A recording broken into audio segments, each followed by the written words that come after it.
You can absolutely use apologies to your advantage. You can use them tactically and strategically to get to a position where you want to be with your community or with your social group, whatever.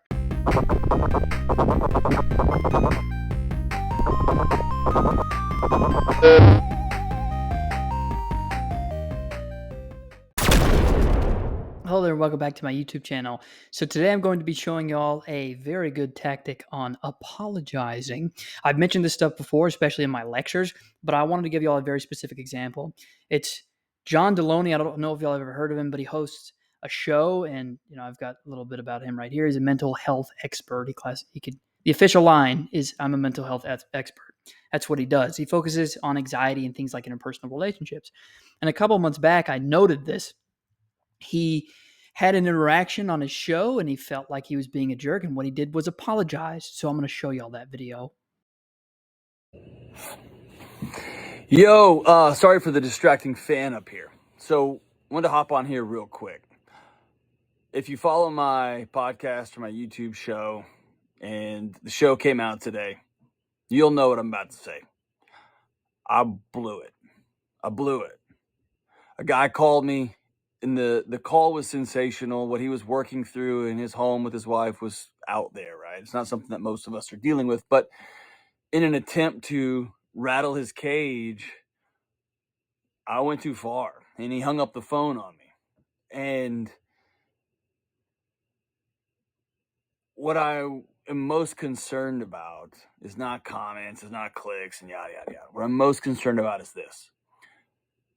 The world is responding to hurting people by yelling at them, by making fun of them, by pointing fingers at them. And I never, ever, I'll tell you the truth, but I never want being a jerk to somebody to be the model that I put out into the world. Like, this is how you're supposed to sit with hurting people.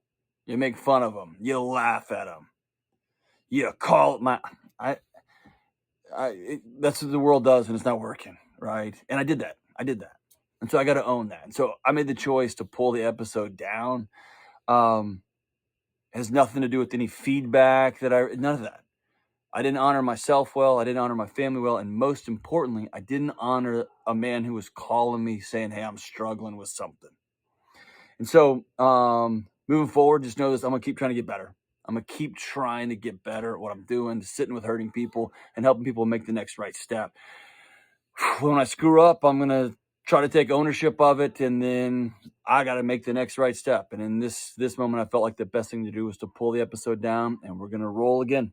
So thank y'all for riding with me, man, and look forward to putting out a new episode soon. Take care.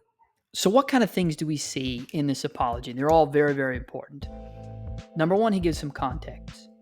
Number two, he owns up to his mistakes. And number three, he says he's going to get better. He's going to learn from his mistakes. That is a phenomenal apology, by the way. Most importantly, however, I would say he comes across as genuine and authentic. A lot of times when people are apologizing, they don't do any of those things. Especially don't come across as genuine and authentic. They want to just get this really uncomfortable situation over with as fast as they possibly can. So he came across as all those sorts of things. Genuine, he came across as he knows he did something wrong and he's owning up to it and things of that nature.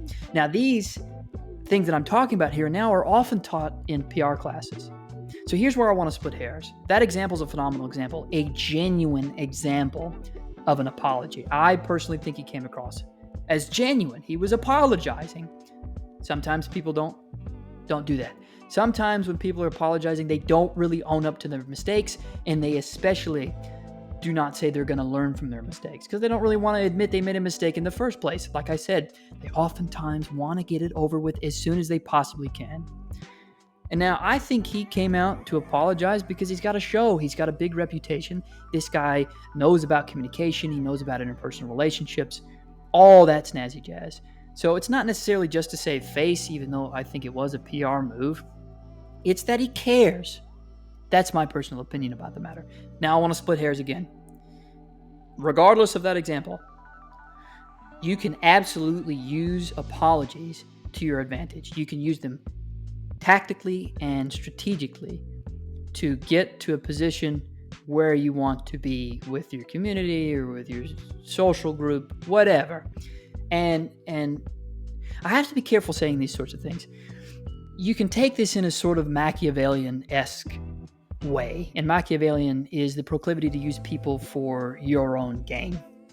It's to use people. If you're Machiavellian, you use people, period. You are, oh my gosh, I mind blanked just now. I lost my train of thought, but it's, you're manipulative. Or you can be manipulative. Or you manipulate people for your own gain. So you can take apologies in that sort of light. Think about the 48 Laws of Power by Robert Greene. I honestly recommend reading that sort of stuff because it gives you some perspective on how some people can play the social game. And to me, that's all it is. Being social, communities, all of it. Communication, it's a little game. It's a game we play. And that's my personal opinion about the matter, but y'all get the gist. These apologies, if you want to take it in a Machiavellian sense, that